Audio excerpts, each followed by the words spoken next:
What's up, party people? I'm MoserRS, and today I have a guide for you on how to complete the Runes of Rudene Dungeon in Dekaron. This dungeon not only drops skill books, but is also required for the Dungeon Master quest. So make sure to subscribe to my channel and like the video if you find this helpful or entertaining. Let's get going.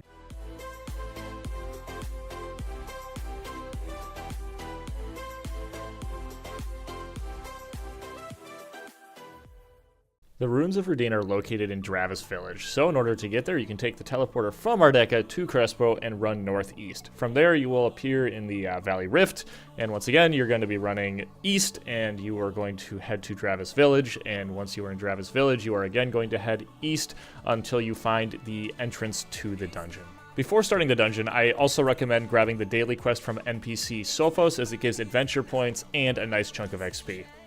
This dungeon requires level 168 and also requires at least 2 players in the party to start. If you're going for skill books, I would recommend soloing this or doing it with 1 or 2 people so you don't have to split the drops with a bunch of people. But if you're doing it for the Master Dragon quest, then, Master Dungeon quest, then I highly recommend doing it with a large party like you can see in this video. Anyway, once you're ready, you can buff up and head inside. Once you're inside, you're going to pull the lever and run forward just a little bit in between the 2 staircases. This is the best spot to stand.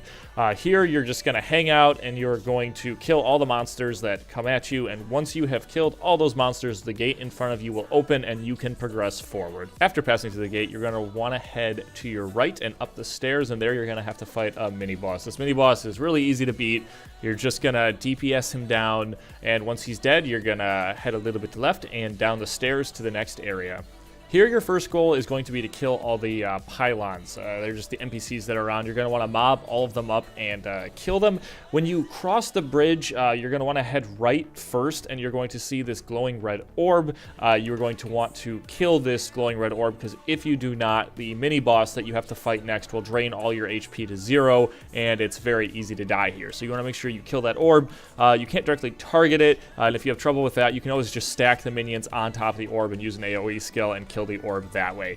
Anyway, once you've killed all of them, the boss will spawn, so you're going to kill that boss, and then the gate will open, and once again, you're going to head to the next area. This part of the dungeon is really simple. All you have to do is walk through these winding paths with tornadoes all around you and kill all of the monsters. If you have 2 people in the dungeon with you at least, it's nice to split here and then meet in the middle so that you can mob up all the monsters and kill them really quickly. Anyway, once you kill them, you can head to the next boss. Note here that if you do not kill all of the monsters here, the next boss will not spawn. So make sure you kill them all and head to the next area.